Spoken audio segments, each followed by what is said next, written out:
Herkese merhaba. Hastamız 30 yaşlarında kadın hastamız. Burunda şekil bozukluğu mevcut. Geniş bir kemeri, düşük bir burun ucu mevcut. Bunları düzelttikten sonra kendisi için yüzüne yakışan, yüz hatlarına uyumlu, tabii kendi isteği doğrultusundaki süreçleri de dikkate alarak bir burun tasarlayıp oluşturacağız. Öğleden sonra aldığımız için hastamız bugün yatacak. Yarın taburculuğunu yapacağız. Hastamız uyuyor. Anestezi doktorumuz yanında. Biz de birazdan hazırlıklarımızı tamamlayıp başlayacağız. Hoşçakalın.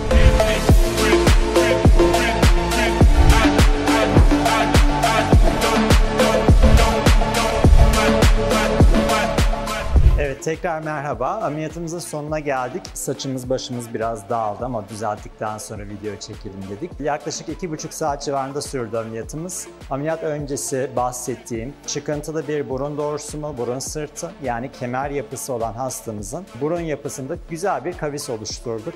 Burun ucu çok düşüktü ve burun kanatları yayvandı. Onu daralttık ve burun ucunu biraz daha kaldırdık. Kendi istediği ve ameliyat öncesinde konuştuğumuz gibi bir burnu oldu. Böyle olduğunda biz inanılmaz motive oluyoruz. Fiziki olarak belki yoruluyoruz ama ameliyat sonrası bile modumuz çok yüksek oluyor. Pansumanlarıyla, kontrolleriyle devam edeceğiz. Birazdan hastamın yanına çıkacağım. Kendinize iyi bakın. Hoşçakalın.